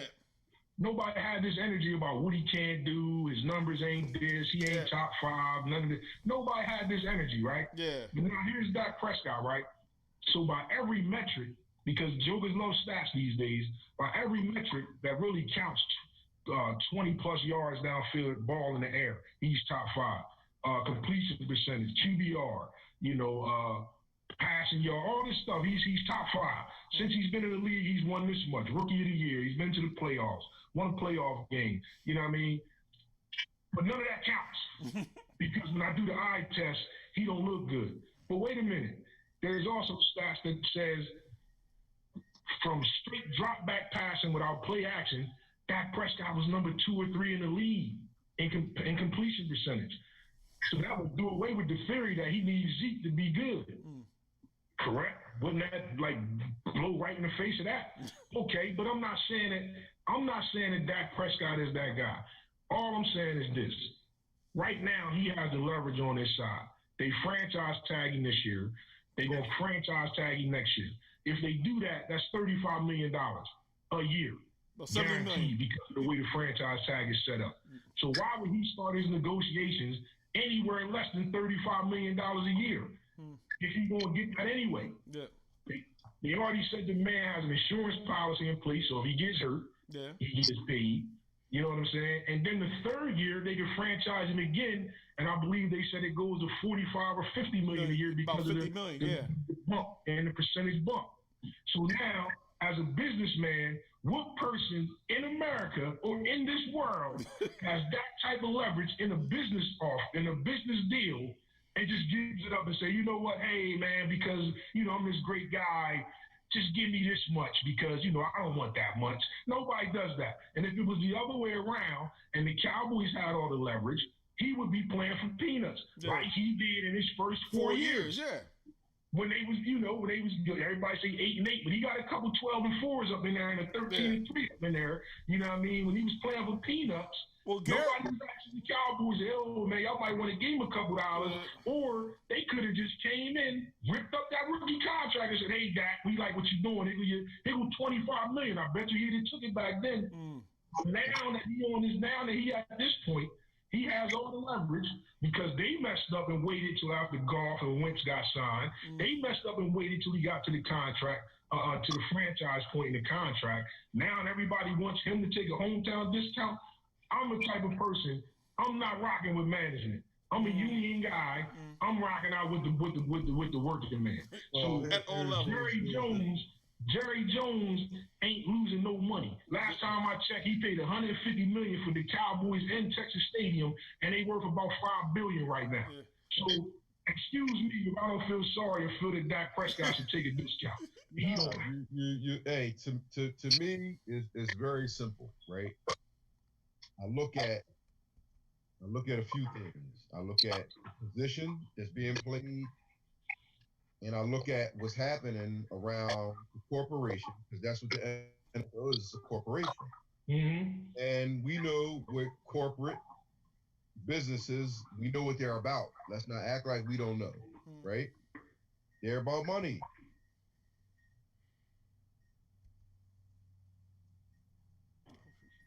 Mute yourself. Huh? Go ahead. You was on mute. Go ahead. Okay. So, they are about corporate entities. They are about maximizing the dollar. Not for you. They are maximizing it for themselves. So, with that being said, the tables have turned with Dallas. Now, this is me. So, the owner that I am is, okay, we drafted you 4th round, Dak, right? Yep. You obviously outplayed your 4th round status. Can we agree? Yep. Right? Yep. It looks like that you're going to be our quarterback. We saw this in about year 2 or 3? Yep.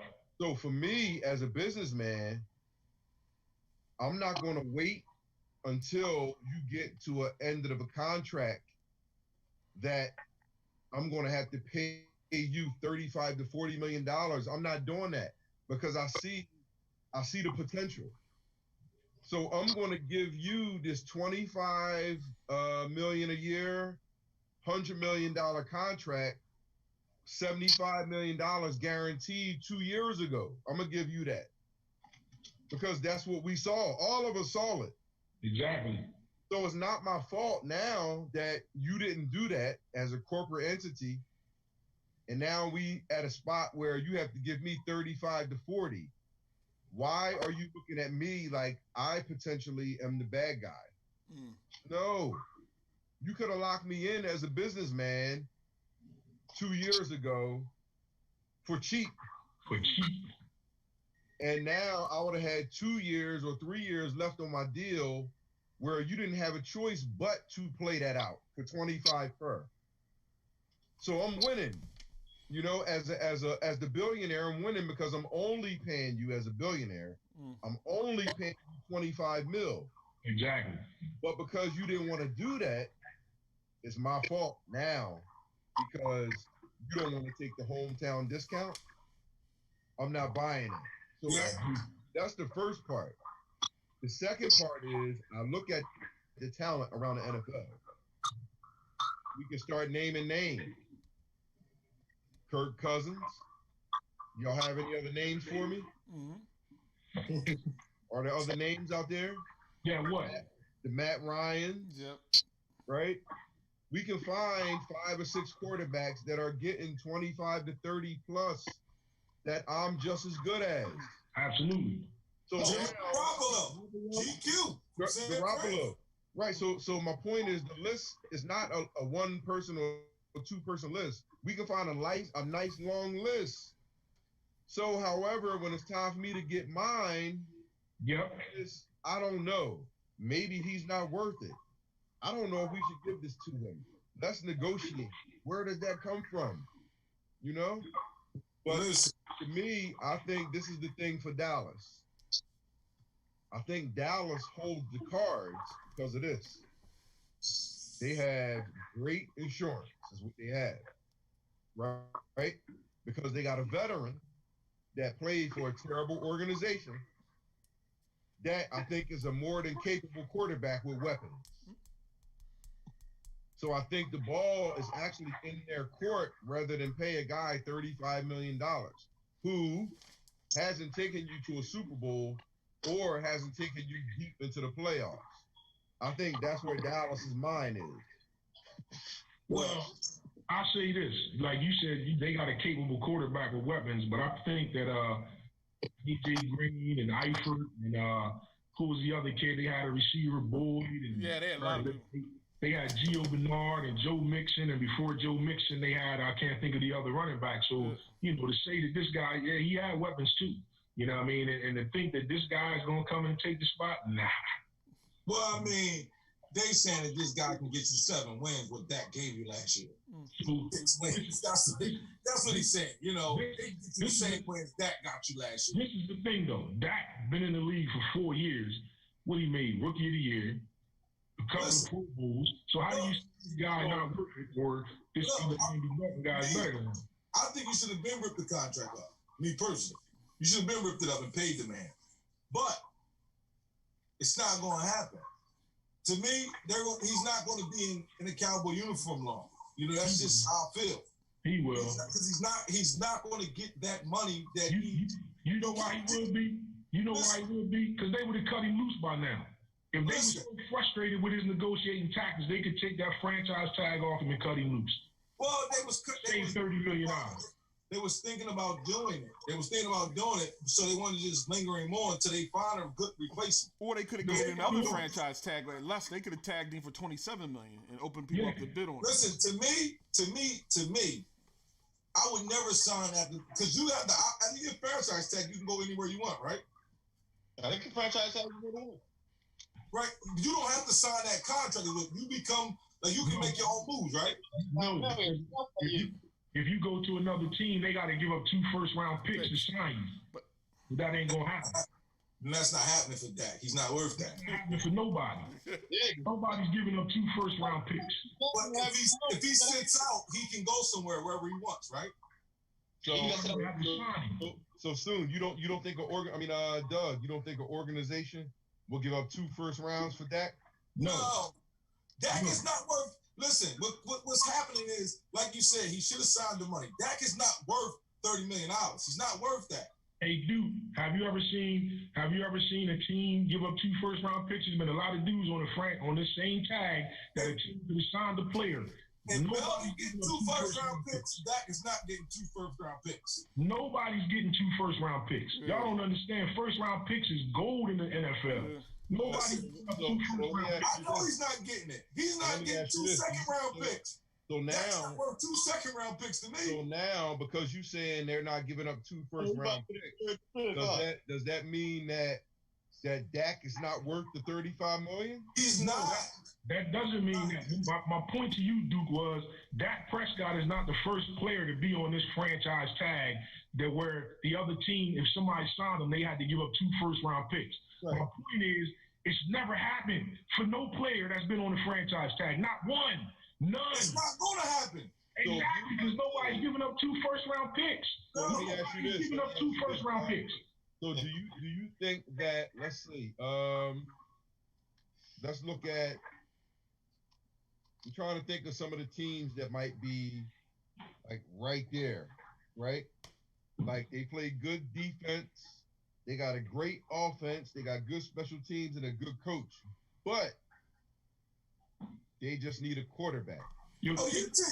Think about this. You figure Cam's out there? When we gave up the 1 first-round pick to get Cooper, jokers went crazy. Oh, my God, they gave him a first-round pick for Amari Cooper. Until he showed up, until he played. You talking about giving up 2 first-round picks. Nobody's giving up 2 first-round picks for nobody. Would you give up 2 first-round picks? Your team is that team. You said you're trying to look. Dude, your team is that team. I think it's based on need. But your team is the team. Nah. Because you got Cam out there still. The thing that why it's not our team. Nah, but I'm gonna explain to you. The reason why it's not our team is because you got a quarterback, our quarterback, that he might, if he wants to, he might be able to get 3 more years. Right? That's a fan. That's a fan talking right there. 3 more years. Nah, because listen, 2 in the booth. Listen, you got Breeze, you got Brady. Like, these guys are still playing football. But Brady looked it on his way out. Breeze still looked it good the last 3 years. But he waned at the end of the season though. Right. We haven't seen that in your quarterback. We haven't seen that in Ben the last 3 seasons. I think Ben holds on to the ball, his style of play. I think that's the only he's big, he can take it. They did say that. I don't believe it, but I heard. They said Ben back. Oh, he is back. He's back. But what is he going to give? What you mean? What is he going to give? Yes. Oh, we going to the playoffs this year. I don't know how far we going. Shit. So, I mean, like let's play this out real quick. We got 7 spots, right? I like this conversation. So look, the Chiefs going. We can all agree on that, right? Chiefs won. And Chiefs, right? We're gonna do every division. Baltimore going that division. All right, you got that. Then you got the we gonna say the Bills. Bills won that division. See, that's where it's suspect right there. The South. Well, somebody gotta move that division.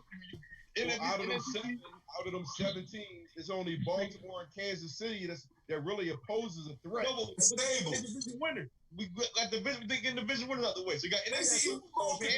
It's only 4 divisions, so that's 4. But no, out of wild cards, right? Out of wild cards that we got, right? Yeah. So who you got getting a wild card? Then you got 3 of them. Listen, it's not. This is the thing. So you want to take who? Who you want to take? The AFC North. You saying Baltimore, right? Baltimore, yeah, for sure. Kansas City, yeah, right? for sure. So the AFC West is who?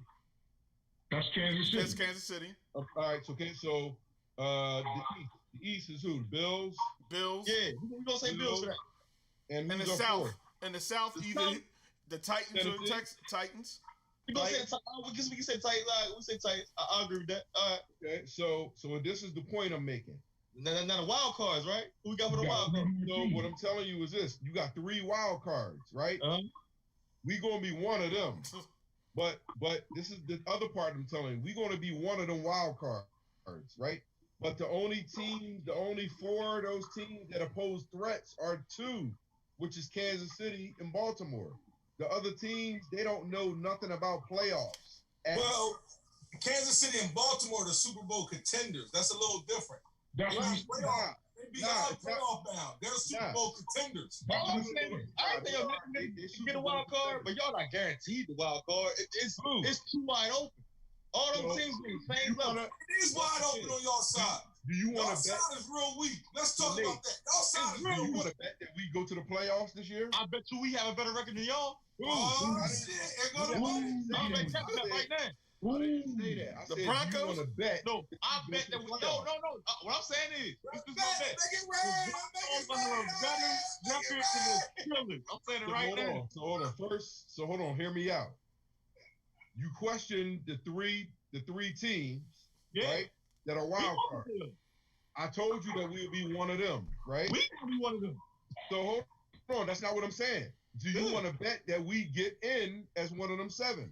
No, I said y'all might do. I said for the job. All right. So you don't want to bet that. Guaranteed. I said it's not guaranteed. It's too wide open. All right. So since it's not guaranteed, do you want to place that bet that we get in? I think y'all might though. To be honest with you, I just mess with you. You don't want to bet. So you don't want to bet that. How many wins y'all got without Ben last year? How many wins y'all got?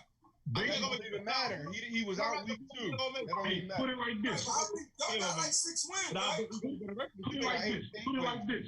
Last year, Last year, if they had the 17 playoffs, the Steelers and the Cowboys would have been in. Y'all got 8 wins? Yeah. Y'all should Without get a 10 quarterback. wins. We got 8 wins without a quarterback. So y'all should get 10 with him. So y'all should make it. I'm telling you we gonna make it, but nobody wants to bet. I believe y'all gonna make it. They should get in. They should get in. So late, back to Y'all you. don't make it. I'm just messing with you, man. All right, I was just checking. We got a better record. I'll take that bet though. Who's your team? Oh, my team. Yeah. The Broncos. I haven't seen you in so long. I don't even know who you is. Drew Lock, man. We going. I would take that bet if I was you, dude. Hey, Drew, man, we going. Von Miller, Defensive Player of the Year. You brought. Sunni in the spring, got that orange shirt on. All right, so listen. You got the blue shirt on. Look, rock So we on can right bet there. that. Hey, Nate, we can bet better record. We can do that. Yeah. That y'all have a better record than us. We can bet that. Same bet as last year, we go up the end. Huh? Same bet as last year, we up in the end. Nah, well, there got to be some fine print in there because we did lose our quarterback. But the same thing could apply to you. Do they have a quarterback? They ain't got no quarterback. I'm still taking that. Our team, young as ever. We got. They don't have nobody. We can do that. We can bet that. They ain't got nobody but a DN/linebacker. You feel me? Damn. We can bet that. We can bet that. What, the same bet? What was the bet? You bet a bean last time. Yeah. No, we'll keep it a bean. Like as the saying goes. So it's a B for the better record. Let's remember that. Yeah. Being for the better record. Did San Fran get in that door? Yeah. Did y'all get any corners? Y'all get any corners? I got a bet for you. I got a bet for you. I bet you all I make the said we need to move Sherman to the safety. Bulls went crazy at Jonathan, man. how many wins y'all get last year? 13, right? We Huh? was the first seed. 13. Y'all have 13 wins. Right? 13, yeah. You want to bet that y'all don't do that again? Oh, we're not doing that again. Oh, No, Garoppolo in the pocket. I'll just Huh? I bet you all don't make Garoppolo in the pocket. Get there every year. But I know when my team was on except top. when we talking about that contract, then the Bulls, he ain't been there yet. But now the Bulls did get you. I didn't say that. I said you some pay the man. I said you some pay the man. But they not going to pay. Man, Garoppolo threw 8 passes in the playoff season, man. Don't talk to me about Garoppolo. What's wrong with Jimmy GQ? Man, you go look at them games. As soon as he threw a pick in the AFC Championship, they ain't throw another pass. You go look at the Super Bowl. As soon as they got behind and he had to throw the ball, it was over. So y'all, I'm glad y'all got Jimmy GQ, because now all you gotta do is stop them from running. No play action, Jimmy GQ become Jonathan Moore. But then you gotta stop Debo Sanders on the reverse. Without the reverse of the pass, he becomes Jonathan Debo Moore. on the reverse now, man. Y'all better get that full of Snickers. Yo, before we get out of here, I just want to acting like it's something they hot dog. before we get out of here, I just want to give props out. I don't know if any of you guys saw it. Tennis, which may come back. That's one thing you can play social distancing. Naomi Osaka became the highest paid woman athlete in a single year in sports history. And Wow. she got $37.4 million in purse winnings and endorsements in 2019, edging out Serena by 1.4 million, and that broke the record set, which was 29.7 million, held by Navratilova, which I think you can attribute this to the Williams sisters and their influence on tennis, because before, when Serena was killing people, the other girls were still making more money in her in endorsements, so you talk about the power. She's the next best thing coming up. Fathers Haitians, mothers Japanese, I believe, but yeah, she made $37.4 million last year as a tennis player. Nice. That's good looking. And so hopefully tennis will jump off. Also, if you guys haven't seen this weekend, looking for something, Peyton and Tiger versus Tom and Phil Mickelson and a charity event in golf. $10 million to be raised for COVID first front workers in this challenge off. I think Peyton Manning and Tom Brady are pretty good golfers, from what I hear. I think Romo's better than both of them, but Romo's a scratch dude. But yeah, definitely check that out. There's something to watch on the sporting side. Definitely. The burgers on the grill. Let y'all know the burgers on the grill right now, man. Oh, they are. I'm about to swing by and grab one. Now you tell us. Okay. I'm going up in a little bit. I need me a burger. Yeah. Hey, man, about to throw another one on. Yeah, I got them bacon cheddar Jones. Yeah. I got them Artie Jones. You said the Artie joint. I got a mean turkey burger for y'all with turkey, bacon, and cheese. I'm just telling y'all. Oh, wow. I'm going to slide by for you know. I gotta give me some crabs. You know what I'm doing. Or the extra large ones, like Verlaine should have ordered. Not the number twos, not the number two females. Not the Ben Simmons special soon. Yeah. What'd you say, Nate? I had that Mickey special last night. What'd you have? I got some. I got a Harry Mexican. I got this. I tried a new joint called the Kraken. That joint's good. Oh, I had the Kraken too. The Kraken is good. I never had the Kraken before, but yeah, I like that joint. Yeah, that joint's good. I had that before. Yeah, And I got what else I get? Got some Szechuan shrimp, some fried rice. Then I went over to pot stickers and got some more stuff. I was being greedy, man. Yeah, cool. Definitely. But fellas, good session. Next week we'll tune back in, see what happens, see what loosens up with COVID-19. Sports Talk Live for the culture. You can check us out on the Indie Sports Network Tuesday at 9 o'clock for the rebroadcast. Extra cheese on there. Hey, playing. Definitely. Oh, what you got, Velveeta? I don't do the Velveeta. I'm a cheese guy. I need some Gouda on that joint. I do it all, baby. What's that, Smoked John? Gouda. With a piece of leather? Somebody put me on Gouda for everybody to wear. Gouda one of the best cheese you can get, man. You gotta get some real cheese on there. Yeah, man, that fake cheese. That Gouda's something special, man. You might as well win government. You know what I mean? If you gonna go with Velveeta.